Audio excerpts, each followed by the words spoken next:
Can't hear it? Not at all. Let me turn down my hearing aid so it doesn't sound like I'm screaming. Okay, how's that? Okay, well, first thing I'd like to do is introduce Ben Arco. He is the Park and Recreation Madison County Parks Board. Park Board. And President, he's the head dog. And then we have Josh Miller. And is there anybody else? And any more speakers? And I would like to thank the Lions Club for giving us the opportunity to use this building for tonight. They do charge, and we have a basket. Hopefully we can pay for the room tonight. And it's a $200 meeting room. So, if you can, I'd appreciate it. And if you can't, that's okay. We also would like to, we'd like to do that sign-in sheet. I want to make sure that everybody has signed the attendance sheet. And then we have this sheet, which is our petition. And if you haven't signed it, please come up and sign it, or we'll pass one around, okay? Do we get one to take home with us, a petition? Absolutely, I have extras up there. And that's a good question. But I also have, I have those up here. So we would like to, first of all, tell you that I'm not going to be able, Josh's not going to be able, probably, to answer all of your questions. But before the next meeting, I'm going to take a minute, or take a list of the questions that were not answered. And I'm going to try to get an answer for you by the next meeting. Hopefully, it won't be for another month. No, you can leave that there, though. She'll watch it. It'll be fine. We can put it under the table, actually. I'm going to move it this way, so it's inside. Perkinsville, from what I'm understanding, this proposed site is going to be from Perkinsville to Radel Avenue. It's also my understanding that there are 4 options. It's either going to be north of the river, south of the river, east of the river, or west. I know. That's all they told me. That's all I know.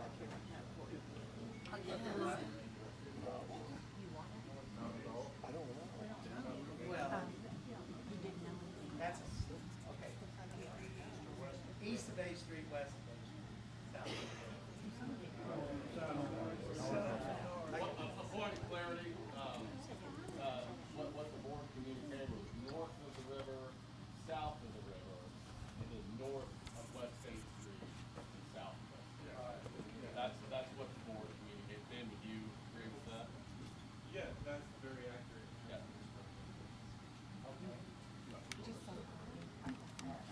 I'm not going to spend a lot of time talking. I'm going to spend a lot of time listening. But if we do have someone that wants to talk, please speak up.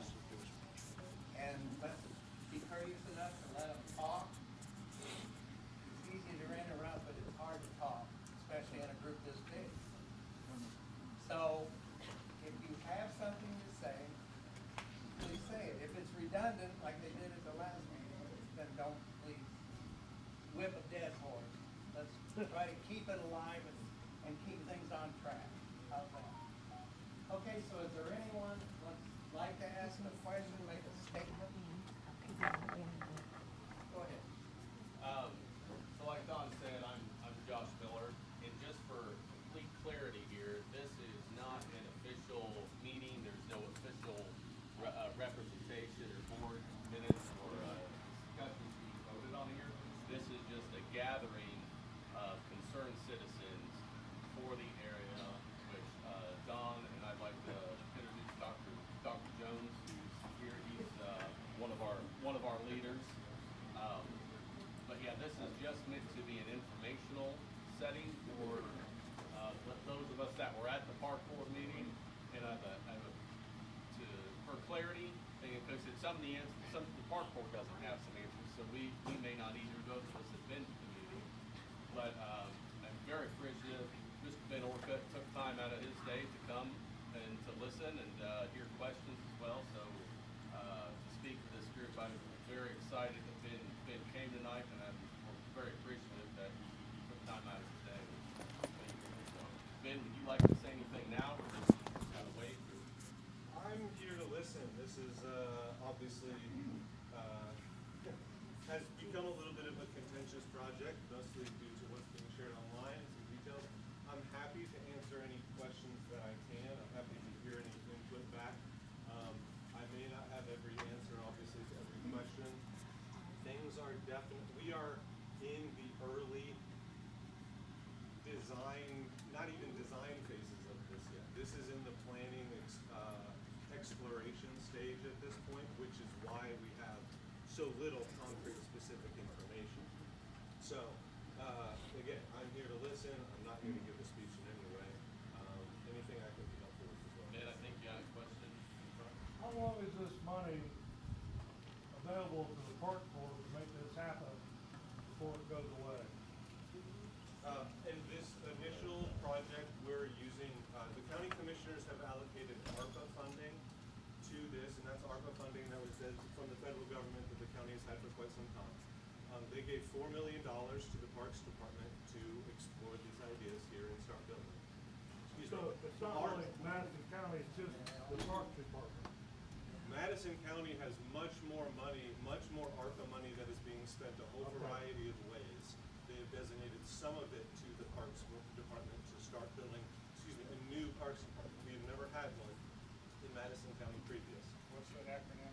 Again? ARPA, it's the COVID relief money that was given from the federal government to all municipalities and counties. So Madison County chose to use their money a whole bunch of different ways. This is one of them. To answer your question directly, all ARPA funds have to be expended by September of 2026.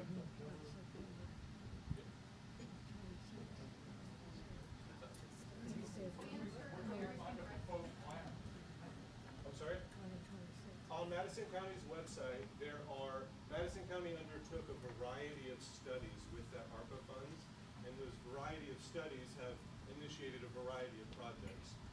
Madison County's website, I'm not going to give you the exact URL, but if you get on the main Madison County website, there is an ARPA COVID funding page, and it will show you all of the studies that were done. I think there was a drainage study, maybe a housing study, a Parks and Recreation study. They did a whole bunch of these, and the Parks Department was established as a result of that specific study.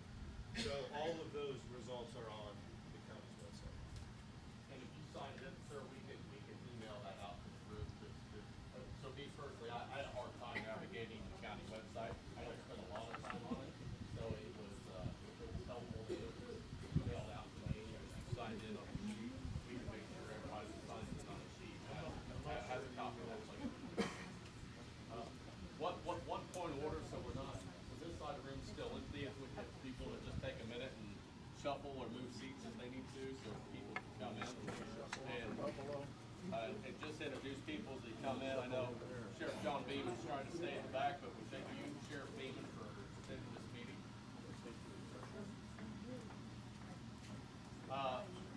Sort of background. I'm Terry Ayers, I live on 8th Street. It might be helpful either to create a Facebook page or something that already is, that you can list, here's what we know, here's what we don't know, comments, letters, and additional questions. Instead of you sending out emails all the time, that there's a place we can go to that might help. We did that with the Edgewood Sewer, a number of years ago. So just a suggestion that worked really well for us. And we always like those who are trying to do, and those of you who remember, perhaps some of you were probably involved in that too. Thank you, Terry. Where's that now? CJ? Who started the petition, and is it illegal? I think we have an attorney in the room tonight that can speak to that. Ms. White? It is a legal petition as of when Louder, please.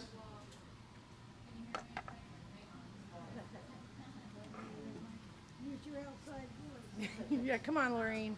Use your outside voice. It is a legal petition. You do need to fill out each of the boxes on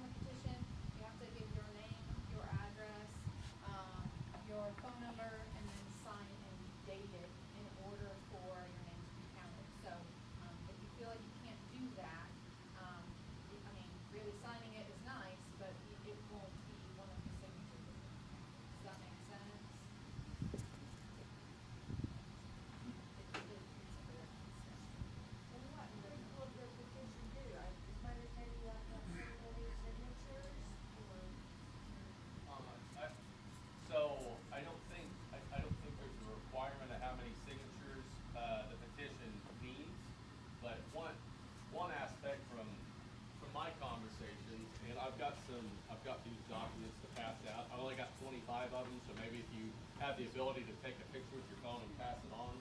But I talked to my county commissioner, Mr. Rick Gardner, about it, and I explained my concerns.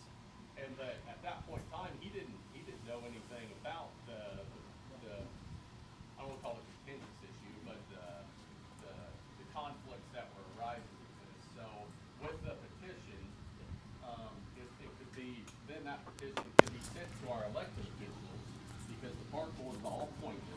But we can send that to our elected officials so they can have clear communication of what the people want and or don't want that live in this area. And I'll pass these out. So this has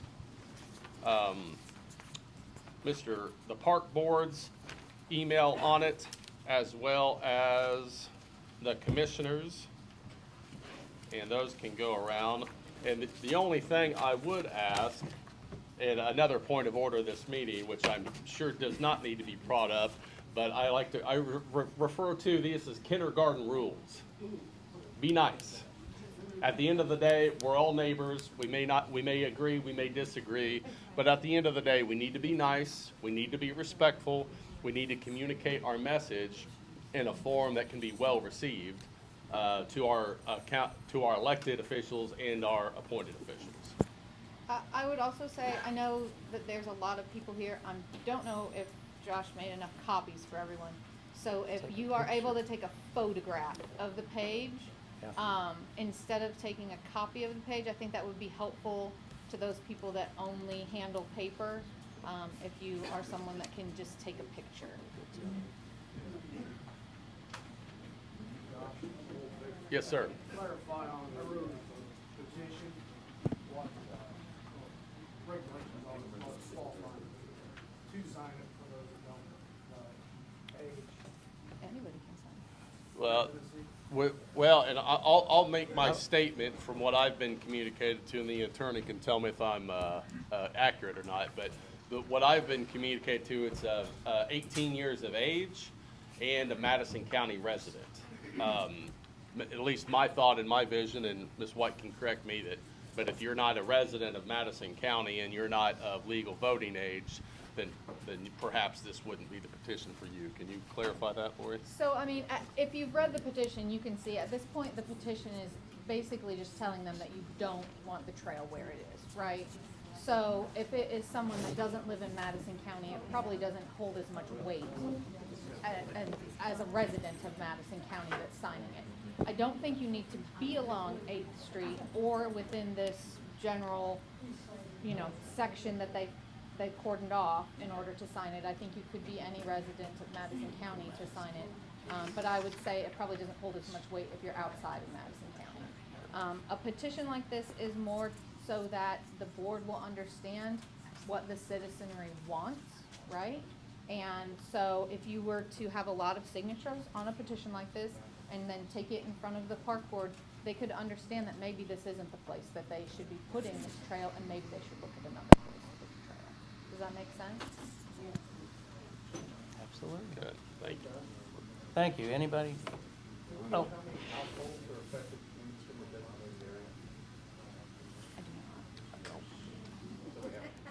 Ben, do you know? How many households? No, I mean, that's sort of the whole point here, right? Like, if we go on, if the idea of, if the trail turns out to be a more reasonable idea on the north side of the river, there will be fewer larger property owners. If it happens along 8th Street Road, obviously that will be many more individuals. So no, we don't have that answer at all. I was just taking from that, I looked at their maps and kind of where they drew the lines and stuff, and if we just did a house count off of it. For sure, yeah. I mean, if you were just talking from Ravel Avenue to Perkinsville along 8th Street Road, Yeah. it's certainly a few hundred. Ben, do you know how many notices were sent out? Notices for what? There were notices sent out with regards to the property owners that I believe were in the potential area for the trail. no. No? Okay. Nobody. Nobody. It also mentioned that it goes all the way to Stroll. So that's kind of my question. My question is for Mr. Orcutt. Thank you for being here tonight. This is probably not a pleasant experience for you, so we very much appreciate it. I've seen a couple different things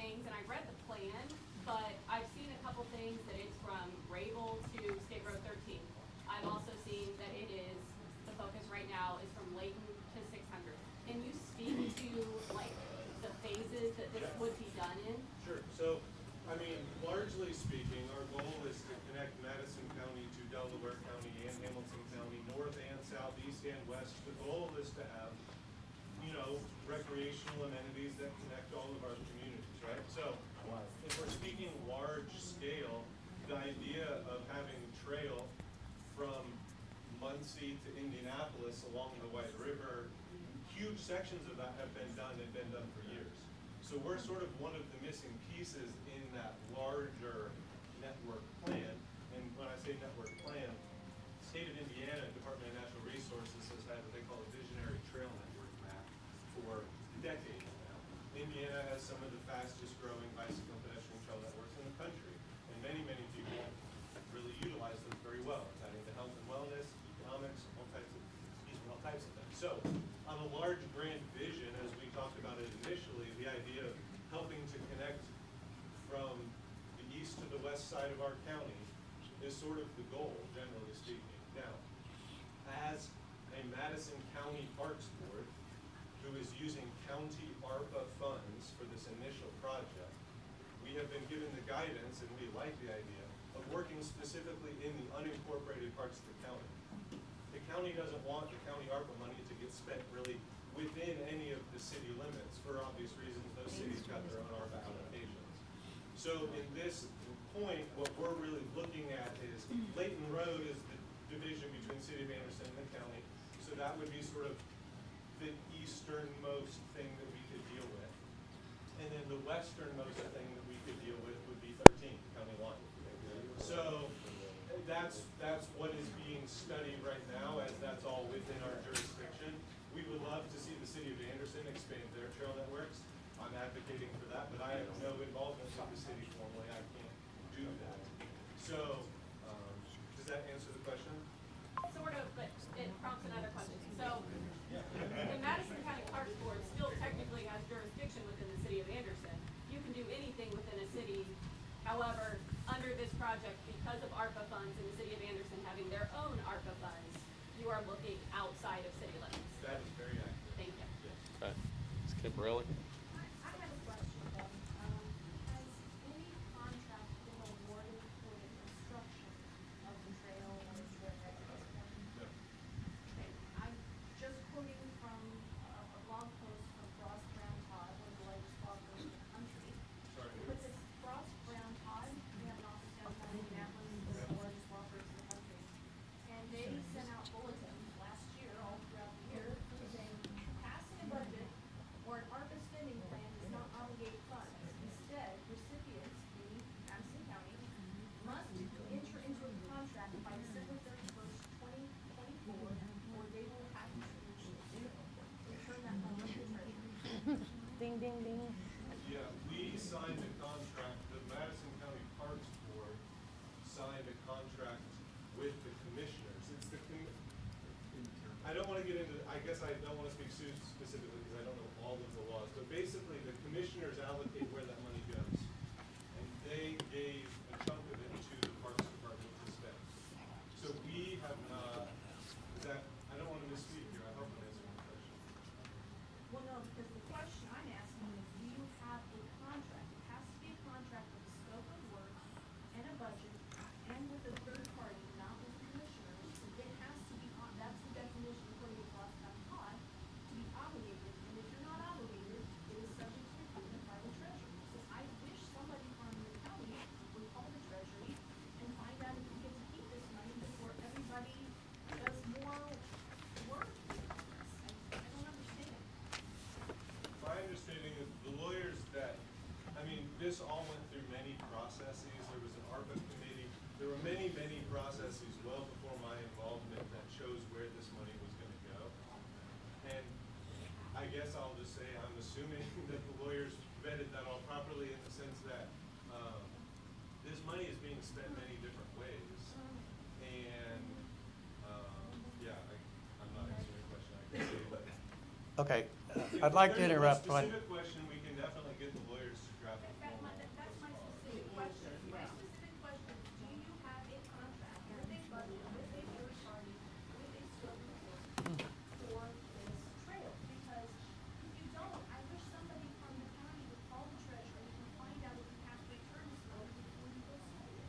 But then we'll have to pay twice. That's the same point I made last week. I'm not against parks, I'm not against trails, I am against double taxation. Question in the corner. Yeah, I'm kind of curious, if this goes through, has anybody discussed anything with law enforcement or EMS as to how this is gonna be, this trail will even be banned? How, is it gonna be wide enough to get EMS down it if something happens on this trail? Those are wonderful You know, sheriff. My little bit of concern is, how's it gonna be funded after ARPA is all spent? They don't Madison know. County doesn't have a flow of tax Your income that taxes. Hamilton County does. Yeah. So, how are we John? gonna pay for this? Would you like to address that? Well, I can only address that from the standpoint of the sheriff's department, we've not been contacted or seen any type of plan of how this is, but that would be our concerns if we had an issue or emergency out there is getting vehicles out to that location. Is it gonna be wide enough for a car, or a vehicle to get down there, an ambulance, and be able to stand having a car driven on it? Is it gonna be asphalt, is it gonna be gravel, are there gonna be wooden bridges and stuff to get the vehicles across? So those are some of our concerns. And I know this is all preliminary on the planning stages of this whole thing, so I'm sure they'll be addressed at some point in time, but at this point in time, our department has not been contacted about that part of the plan. Let me interject one thing. If you haven't signed a petition and you want to, we'll have them available and they'll go around. We also have a check-in sheet that shows how many people have been here this evening. I would like for everyone to sign that one. It doesn't say you like it or you don't like the program. It just says you attended, that's all. Oh, no. Yeah, you could put your email list on there as well if you'd like. If you want more information about what's happening going forward, I think probably a good idea on the sign-in sheet for you to put your contact information on there. That way, as information is provided, it can be sent out as a large email serve list for you. And can we take another break and just take another shift Shift. of Shift of this way. people Everybody going, go that going to that direction. side of the You can room do as it. more people continue to pour in? Can we open those doors? Maybe we can get a cross breeze Did you going guys through get, here. did you guys get these? Are there signs that say no to the verbal walkway available here tonight? So- We're gonna address that. Okay. Yeah. So, and Ben, you can tell me if this is not accurate. In order for Madison County to build trails, if they are going across private property, they will either have to purchase that portion of your property. They'll have to do that through just an outright purchase or using an easement and give you money for the easement. And you've seen in numerous, at numerous meetings at the county council and at the park board where they've said, although they have the power to use eminent domain to take that portion of the property, they're not going to do that. So, Josh actually asked if they would put that into writing. So right now, if all of you that have property in that area said no to them when they came to you with money, then they can't build it. Does that make sense? Yeah. It's that easy. I don't wanna throw water on that, but isn't there already an established easement on both sides of 8th Street? For the utilities? There's always That'd be eight- along 8th Street, not along the Well, I'm talking about along 8th Street. eight counties do that. So I believe it is dependent on what type of easement that is as to whether they would be able to utilize it or not. For instance, if it is a utility, Sure, at least along 8th Street, I agree there wouldn't be on the rest of Sure. them, along 8th Street. I'm almost certain there's a utility easement on both sides of the road. They may use that for this and we have no say. so is my understanding that it's dependent on the utility easement. So for instance, if it's a utility easement for electrical transmission lines, it actually has to be set back so many feet from that type of easement. So the answer to that would be no. But if it's a sewer easement or, I don't know what the easement is, a highway easement, I don't know, what the rules for that would be, correct. Gas Ben, can you talk to your, I know easements have been in your conversation, can you? Yeah, the idea that anybody would have land that would be used for this project without compensation is totally disinformation. Anybody who wants to engage with this project would be willing to sell or provide easement. I don't know all of the options, but there are many options. All of them include compensation. Nothing includes taking the property. So to that end, there are a variety of measures. Easements are a thing that exists. Yes, I don't know the specifics along 8th Street. Some we can use. Some of the drainage easements are actually owned by Madison County, so that is one, not really in this area, but just generally speaking. So yes, the opportunity to sell a piece of property or get compensated for providing an easement for the trail to pass through your property, those are all options, but nobody is getting anything taken. Okay. So one point, just one point of clarity, Ben. So when the conversations came to me, it's not so much that they wouldn't be compensated for their ground, but it's just that they wouldn't want to sell for any amount of money because, as I think, I don't want to call people out, but I know there's a few people that spoke at your meeting that they moved there for that reason to get out of the city. So if you were to write them a check for $10,000 and then have their backyard opened up, that's not a, I don't want to speak for everybody, but what's communicated to me, that wouldn't be a reasonable form of compensation. There's not an amount of money that would offset their having their property encroached upon. So it's not being communicated to me like that, or at least like not to me that anybody's worried about having their property taken with no compensation. It's just they're worried about having their property taken for an amount of compensation that would not be worth it to them. Okay, I have a question. We built a new pole barn, and if you put it at the top of the bank, because we have a 30-foot driveway, that pole barn's gonna have to come down. Is somebody gonna pay us $40,000 that we just spent on that? I hear what you're asking. I believe that the negotiation process for these types of purchases or easements are very negotiable. It's not a very specific number and this is it, like it or leave it. You know, there's room for negotiation in terms of fences being built, in terms of landscaping, in terms of all of the things that you would want to help separate your home from any public infrastructure.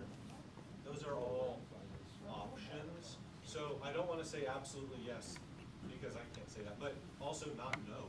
You know what I mean? It's a negotiation. Yeah. All right. That's the way to answer that.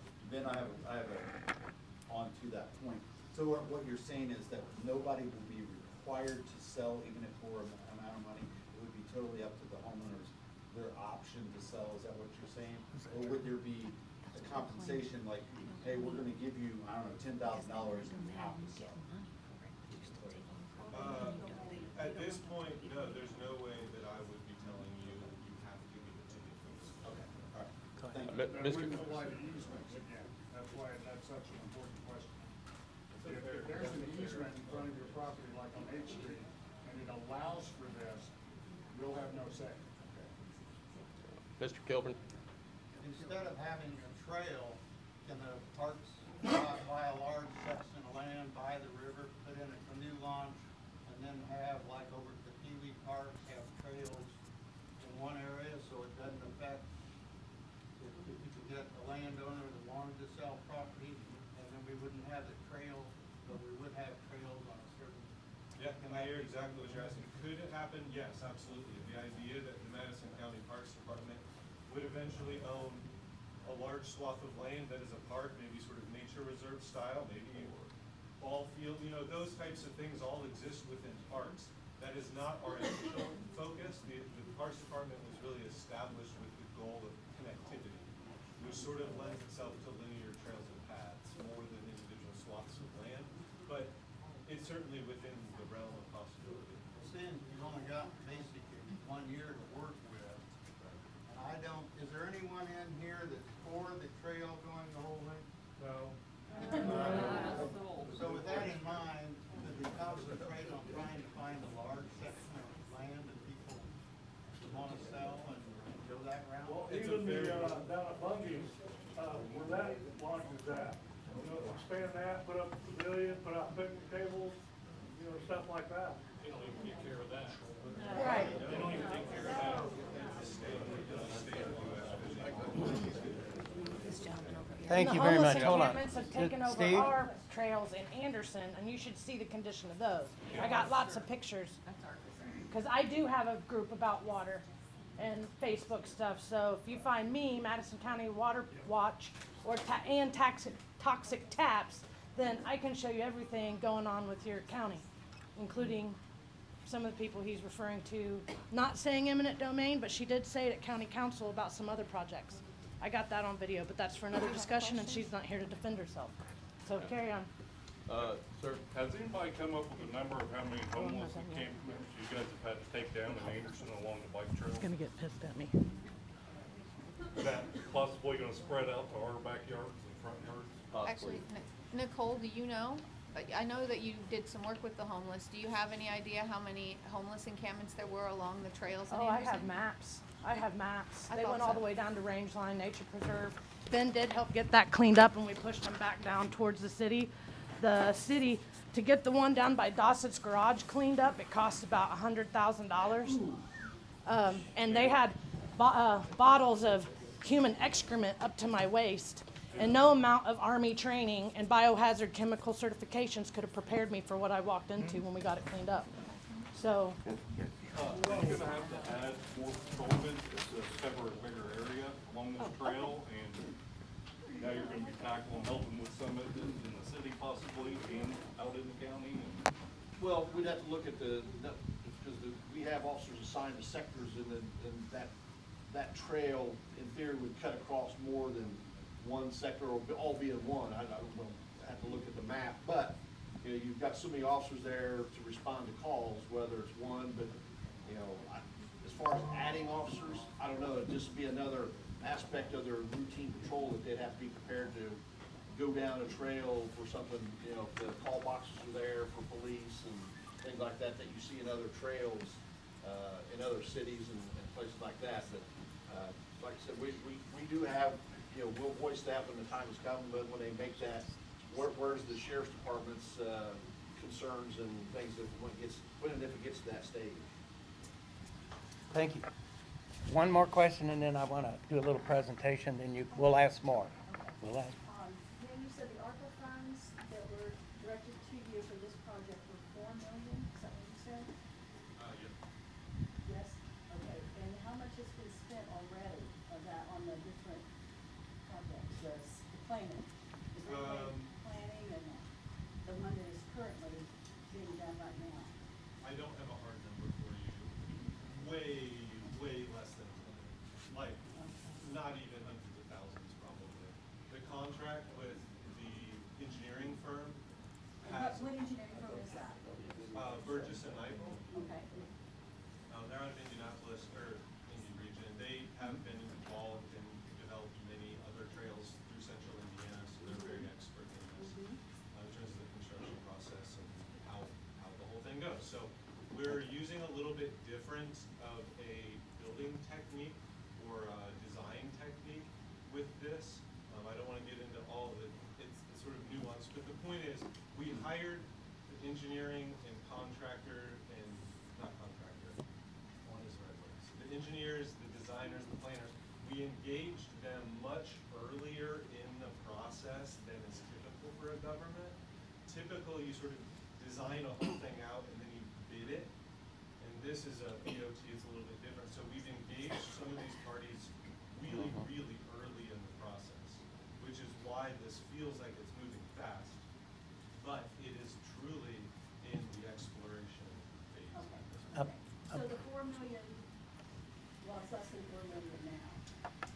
That is the total amount you will have to build, to buy land, to build the And to be trailway. clear, we do not expect $4 million to do trail all the way through here. That's why we're exploring the area to understand where it makes sense to spend this money specifically. So the idea of trailheads or river access points, canoe kayak launches, the idea of some incremental elements through this process, very likely. You know what I mean, very possible. The initial estimate that we saw, I mean, a lot of the big trail planners say it's $1 million a mile. That's land acquisition, design, construction, everything. And so to that end, the idea that we're gonna do what we're talking about here with $4 million will never happen. I will say, as we started these dialogues, both the state of Indiana and the federal government have lots of funding available for these things. All of that is gone now, as of this year. So that honestly puts us in a really sticky spot, where we had this initial funding to do this design, to start a process that we fully expected the state of Indiana and the federal government to help get involved with, and to that end, we wouldn't be adding any tax, we wouldn't be doing anything of that nature. Those opportunities have dried up. Our governor and our president have taken those things away. So, it is time to get creative. We may not get as much as we want out of this, but it's where we find ourselves. And you only have until the end of this year. September 2026. Next year. All right. We have a presentation here by Steve. I'd like to show you some signs. I'm Steve Shoemaker. I have property over in West 8th Street. And I was going to declare that I'm against the project, but I guess I'm a major company with regard to that. When I first heard about the project, I said, we need to do whatever we need to do to stop this thing. I reviewed everything I could find online, their vision and progress, and I looked at it saying, it's their vision, which I think is nothing but a dream, because $4 million will not even get through the consulting and engineering phase of this thing. We have, all of you, well, most of you in this room probably own river frontage. I grew up on lakes. We have a lake home. We have lake frontage. In Florida, we had water frontage. I'm familiar with rivers in Florida. Using the rivers in Florida for canoeing, kayaking, boating is marvelous. White River is a nice river. We've kayaked it from Anderson all the way out past Perkinsville. And just having seen the river from that vantage point, I think the people that think that they should do this probably have never boated or kayaked up and down that river, because it's an engineering nightmare. One lady said that your barn is 30 feet above there. And that's in my notes I had that they're going to be from 2 foot to 30 foot high.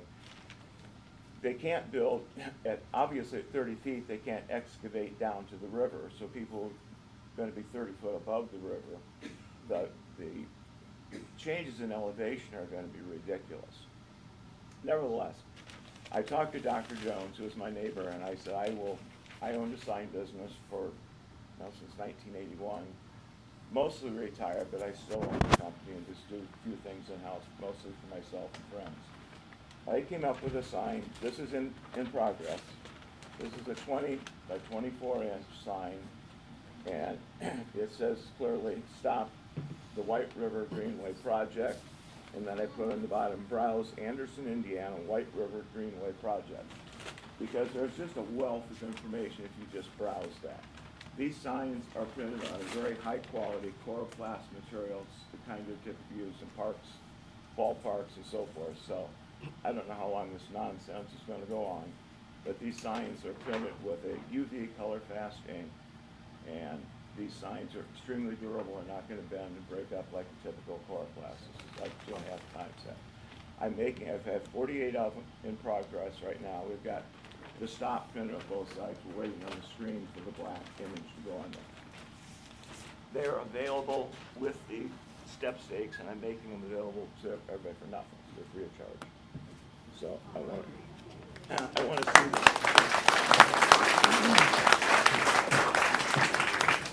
I really would like them to get a reality check on what this is about. When I read it, it's like their vision. I'm saying their vision is a dream, and it's our nightmare. Amen.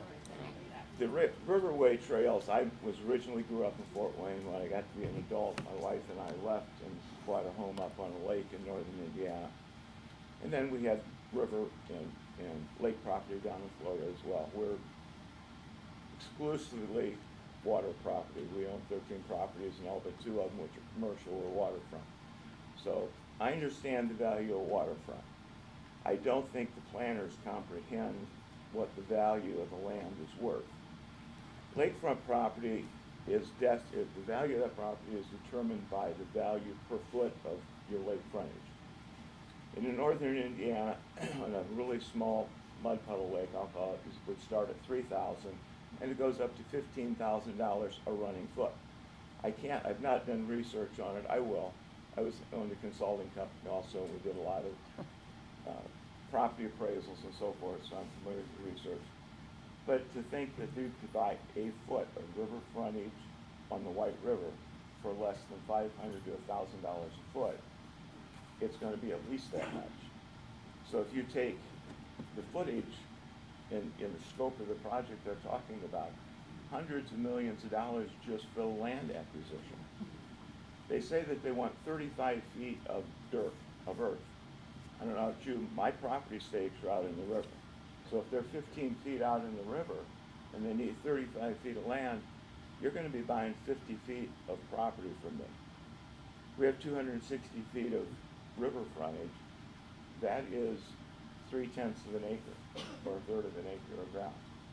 Now you take what is the land worth without the river? What is the land worth in that part of the country? And whatever it amounts to, $100,000 an acre. Whatever your footage is, you're entitled to the acreage price plus that. We have a landing along the riverfront. Well, the landing is worth more than if you're 30 feet above the riverfront. So all those factors take place. As a consulting company, we were involved in projects where the city or county or the government wanted to take over a person's business for eminent domain. One comes to mind down in Cincinnati, Ohio. Knew these people from 1973 when they started their business. County came in and said, we want to take over your properties, we want to put the police and fire station on there. And they came up with their offer and they sent it to me for my evaluation. So I did an appraisal based on how we appraised the property. And that went to court and my appraisal stood up and it cost the city of Cincinnati a little over $1 million extra. So what they think they will offer you for your land is going to be a pittance. But your land is worth a lot of money, particularly on the river frontage. I find the irony that many of you have been on the river for a long time. I've been here 10 years. We have a lake home in northern Indiana. My daughter lived in Noblesville, so we bought this because it was Dustin's recreational property. We kayaked and do all the things that we love.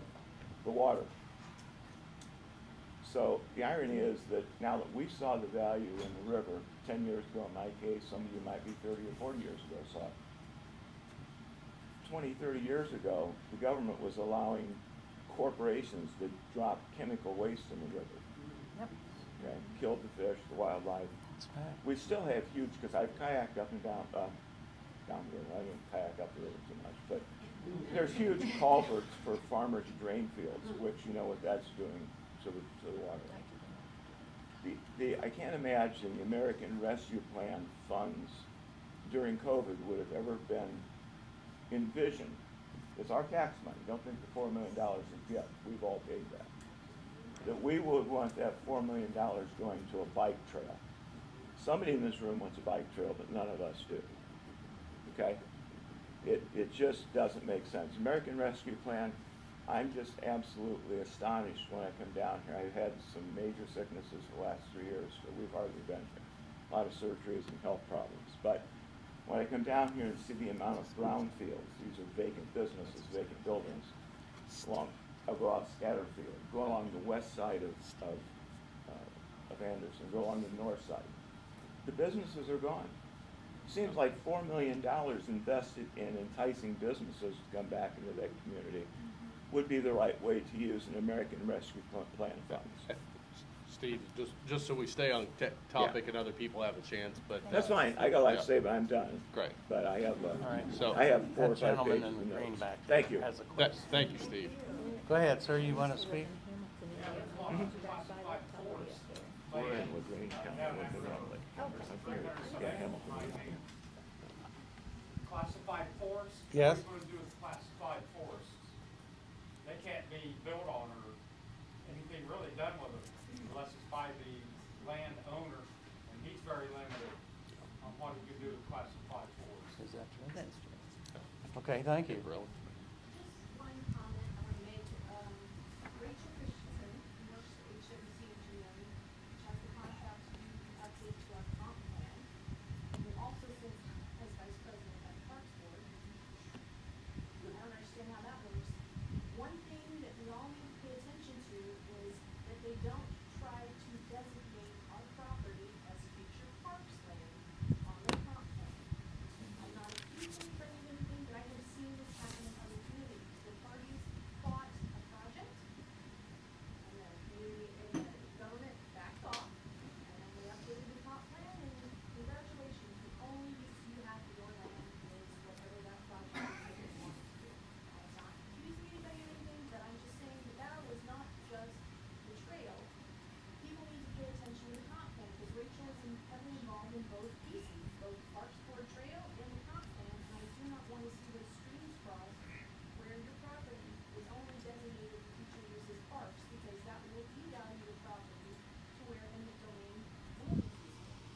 So I just to be clear, I believe, and Ben, you can tell me if you know this, I believe that Rachel's firm is actually redoing the UDO, the zoning ordinance. I don't believe that we're getting a new comprehensive plan right now.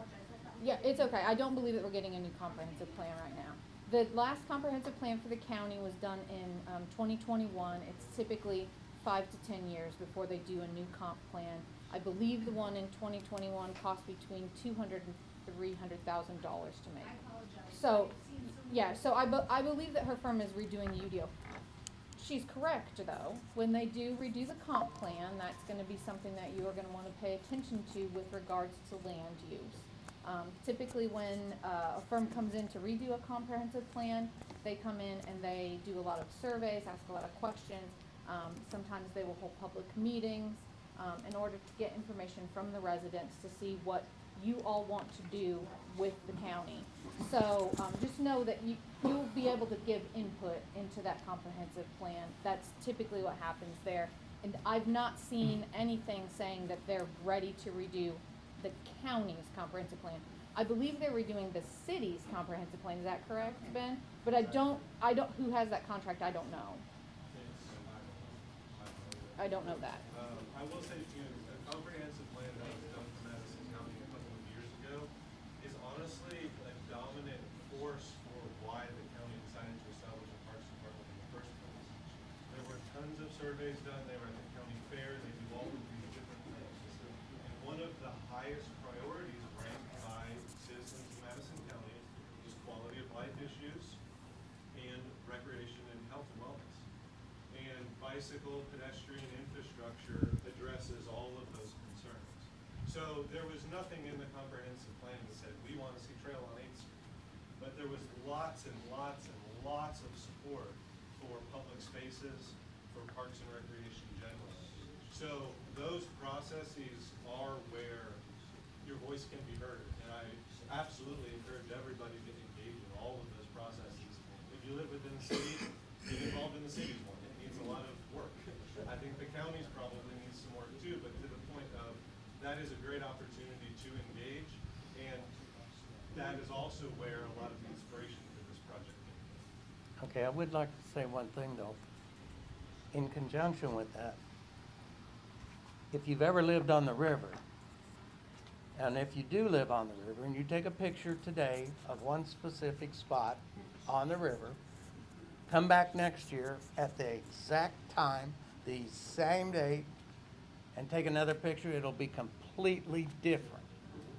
You know that, I know. I've seen logs go down through there, whole trees, and wipe stuff out as it comes down. My point is, what are they gonna do when the log hits a trail? Log hits a bridge. Those are wooden bridges. They're not gonna build concrete bridges if they go on the riverside. That's my point, yes. So we have wooded area on our land. What would that do with our hunters that we allow? That's a good question. You didn't You have have an anything? answer to that No, last the time, hunting right? dialogue came up at our last public forum. It's a very important question, one that needs to be cleared up. I don't know the rules or laws about that myself. I know that that was something that we have on our list of questions to be answered to the public. I think it's important. I will say there are many, many trails around the country that have been developed in similar ways that go through, like, we're not the first ones to deal with this, is my point. So I'm Yeah. sure that there is precedent, and we'll come to it. Okay, go ahead. I was just curious, you know, the $4 million he's talking about, obviously doesn't cover repairs for half the trail that's gonna be in the floodplain. So, I mean, how's that help? The maintenance and upkeep? Yeah. Yeah, I don't know. Well, I don't- I got it right here. I don't believe, and you can ask Ben, but I don't believe that they had an answer to that either during the meeting. Just a question generally about maintenance. Yeah, maintenance, upkeep, and security, lighting, et cetera. All of, yeah, I mean, all of those are very important concerns that I personally share. I ride my bike with my 9-year-old son. I'm not trying to take it places that are dangerous or do these types of things. So all of those things will be considered. I will say trails and parks in general are very often intentionally built in floodplains. I'm not saying that's perfectly appropriate for your backyards. It probably isn't. But the idea that trails very often exist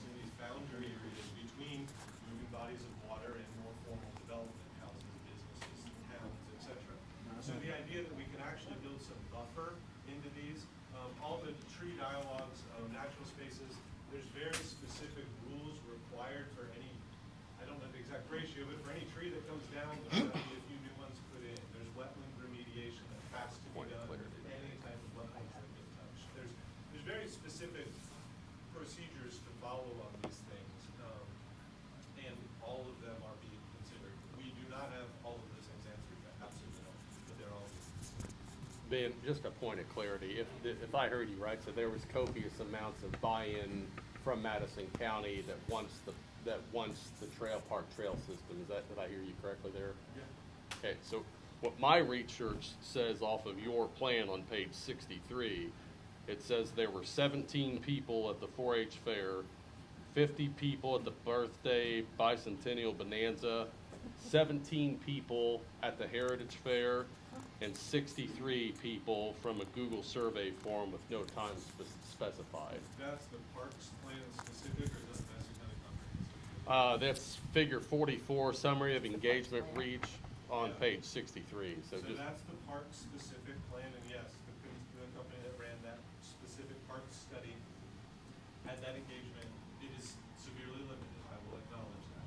The comprehensive plan process, which is separate from that study, had a much wider reach, a much larger dialogue. So that was when we started engaging with people specifically about what we want to see in the park. Sure, okay. Which was well after the dialogue about the whole comprehensive plan. I wasn't really a part of the comprehensive plan process. I'm just aware of the results. If you are interested in Madison County's comprehensive plan, you can find it if you go to the Madison County government website. I think it's in the planning tab. I think you can find a copy of the entirety of the comprehensive plan. So we are nearing closer to an hour mark is kind of what we earmarked. So one final question for you, Ben, from me, then we can start wrapping up. So with Google Forms and the surveys, and I think an individual brought it up at the meeting, none of us were surveyed. What's an acceptable form of communication where you can clearly communicate to the board, we're not interested in a White River Greenway project? I would say email is the most effective form, just in the sense that it's digitally saved, you know what I mean? Like, there's lots of record of it, so that would probably be the simplest. I don't have, we don't have a digital phone number for those. Sure. Well, I guess to speak clearly, so do we need to, we'll have these meetings, we'll go to the park board meetings, like, what's a number that's gonna be to where, for the parks board would sit down and say, all right, listen, we've missed the mark with this one, let's change direction. What are we gonna do to change? He's asking you how many signatures he needs on his petition. I hear what you're asking. I mean, I don't know. I mean, we're here for the dialogue. I'm not here to say that this trail absolutely has to happen. It was sort of it checked a lot of boxes as we started looking at a lot of the opportunities that exist around the county. Obviously, there are barriers. Obviously, many of those barriers are important and valid and reasonable, and that's why we're doing a study, so that we can say very concretely, hey, this actually feels pretty reasonable, let's go for it, or there are obvious reasons to not make this happen, let's stop. You know, that we're in the exploratory phase. Sir? Yes, can we take a vote to stop this completely? You can take a vote, it won't mean anything. Right. We can't stop it. Not by taking a vote. What can stop it? I think that possibly, and I don't want to speak for Mr. Orcutt, who was once again very kind to take time out of his day to come and talk to us. But also I think to attend the meetings and voice concern, I think that's, would you agree, Mr. Orcutt?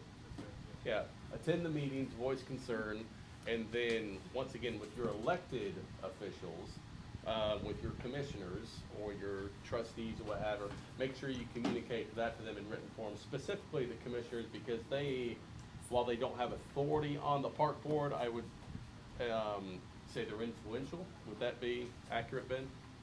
That's accurate. I mean, yeah, the parks board is appointed by the commissioners, by the council, and I believe one of the surveyors.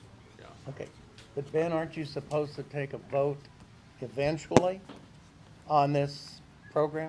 No. We would certainly take a vote to expend money to start buying property or something like that. Yeah, we would have to. Would the commissioners have to do that? Yeah, I believe, don't quote me directly on this because I'm still learning some of these things too. Yes, I believe the decisions that we would make have to go to the commissioners for formal action. And that's an open forum, correct? Certainly, everything is, yeah. Can I ask a question? Why were none of us homeowners notified with this petition on the table to do? If it got to the point where we have a line on a map that begins to intersect properties, every single person would absolutely be engaged. We haven't gotten to that point yet. So because we're still studying, it feels, I mean, arguably, we could have sent a message to every property owner within a half-mile north and south of the river, all the way, you know, like, we could have sent out thousands and thousands of notifications, but the vast majority of those would be going to people that would end up not being affected by it whatsoever. You know, that, because we don't know where it's gonna be yet until it's studied. So at the moment that we say, hey, we really like the idea of the trail along, I'm just making an example. We really love the idea of it being along the south side of 8th Street Road. Fine. Okay, at that point, absolutely every property owner would get engaged with, and all of those dialogues would be happening. Because there is no line on the map yet, there haven't been those notices sent out. Okay, sir. What is the timeline for all these studies to be completed? I am hoping that we have this information to be having these dialogues in July. Yes. You had a question? Do you have any property along this proposed trailway? No, I live. Okay, so it doesn't affect you directly whatsoever? Well, it affects me directly. Well, to answer your question, I do not own any property. Okay, that's all I was asking. My son. Over here? Is there a reason why Christensen's the only one that has a conflict of interest filed with the state? And why don't you have one filed since you own a bike shop? We're just curious. Well, to be clear, none of these funds could ever go to my shop. No, but That's putting a not bunch of money in a bike trail that, Well, the conflict of interest would be if I had a way to take income from this, which I don't. that's not my understanding of it, but I'm We're not gonna- gonna we're get gonna you take your one thing more on it. question. Yeah, see, that's done. Because we have to wrap this up by 7 o'clock, these gentlemen have to leave. If you want to stay, and we can still could discuss it, that's strictly up to you. If you want to break at 7 o'clock when we do, that would be okay too. This is just a comment. A lot of my early information came from our Jackson Township trustee, who up front said she was not part of the park board, but was able to give me a lot of information, to kind of get some things rolling down on 8th Street between Layton Road and Hamilton Road. Okay, Just information. Good. Good, that's what your trustee's supposed to do. that's Good. exactly right. Is there anybody else?